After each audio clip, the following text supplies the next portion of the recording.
It's 8:22 a.m. August 15th, 2025. The Caribbean Sea is calm, flat, almost too quiet. Then, a harsh alarm rips through the silence inside the destroyer USS Arleigh Burke. Vampire. Vampire. Multiple contacts. 14 inbound. The voice on the radio is tense. On the radar screen, the red dots aren't just blips. They are moving in a way the Aegis system doesn't recognize. They are coming fast from the Venezuelan coast. 6 are locked onto a nearby U.S. cargo ship, the MV Liberty Star. The other 8 are coming straight for the Burke. Inside the Combat Information Center, red lights spin. Sailors grab headsets. Voices are firm, but the tension is palpable. The trillion-dollar system, America's shield, is flashing an alert that no one there has ever seen in a drill. Unknown signature, an operator reports. Not a standard Bastion P. I repeat, unknown signature. This is not a common attack. This is the first shot from a secret Venezuelan project, and the Pentagon was completely blind to it. We are about to reveal the technology that surprised every superpower, a weapons system that shouldn't exist. If you want to understand the truth behind the curtains of modern warfare and see what really happened that morning, subscribe now. What you are about to see will change your perception of global military power. The stretch of ocean near La Guaira isn't just blue water on a map. It's a cargo highway worth trillions, connecting South America, the Gulf of Mexico, and the U.S. East Coast. When a missile flies here, the entire world feels the shock. The United States says its patrols protect freedom of navigation. To Caracas, those same ships look like the front line of a silent invasion. But for the crew of the USS Arleigh Burke, this isn't about politics. It's duty. They trust the Aegis combat system, the most advanced radar on the planet. They trained for Russian, Chinese, and Iranian missiles. They did not train for this. In the CIC, the captain doesn't hesitate. Confirm hostile threat.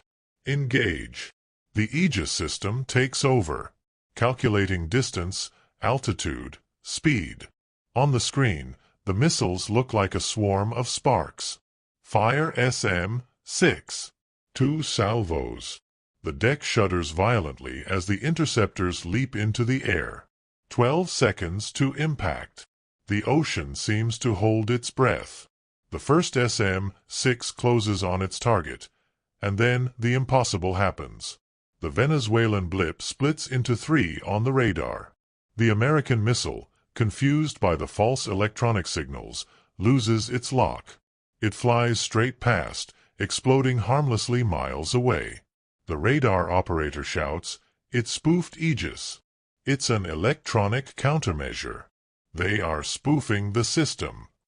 Panic in the CIC. The trillion-dollar shield has been breached. The other missiles are still coming. This is the technology that surprised the world. Not just a supersonic missile, but a missile with an autonomous electronic warfare package capable of faking its own radar signature in real time. A secret project no one knew Venezuela possessed. The missiles are now too low for the SM-6. They are in the kill zone. The captain screams, "Activate phalanx." Saturation fire. On deck, the close-in weapon system, CIWS, the last line of defense, wakes with a metallic scream. The barrels spin, building to 4,500 rounds a minute. The phalanx turns the morning into daylight, spitting a wall of steel at the approaching missiles. One target explodes. Then another. The ship shakes with the shock waves. 2 missiles remain. One loses guidance and dives into the water. The last one detonates too close to the Liberty Star. The blast rips containers from the cargo ship's deck, but the vessel stays afloat. The USS Arleigh Burke is safe. But the combat center is in absolute silence. They didn't win. They barely survived. The superpower was caught completely off guard. What you just saw is proof that the era of American naval dominance may be coming to an end. A secret technology, in the hands of a smaller nation, nearly destroyed one of the most advanced warships in the world. The Pentagon is now in a desperate race against time to understand what happened. If you want to keep following this invisible arms race, where electronics are worth more than steel, click subscribe. The hunt for this secret project is just beginning. Minutes after the smoke clears, a new order comes through the encrypted line. Retaliate. Surgical precision. Washington is furious, but the message is clear.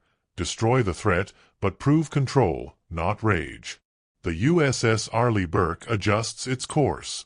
Below deck, the weapons team programs the coordinates for the Tomahawk missiles. The targets aren't just missile launchers. The target is the source of the secret project. Nearby, the aircraft carrier USS Gerald R.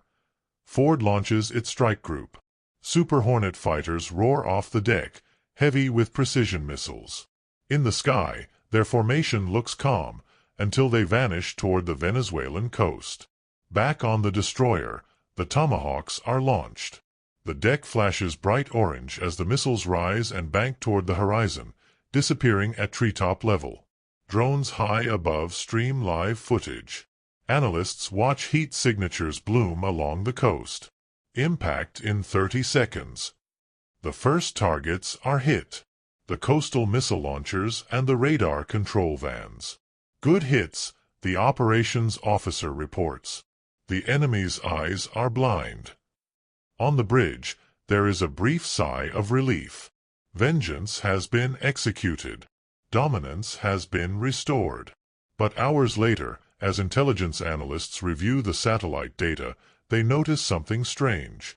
The destroyed launch sites look too perfect. Symmetrical.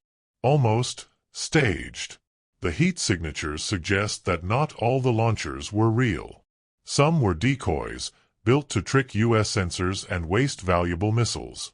What no one realized at first was that the real battery, the mobile secret project, had moved inland before the American strike.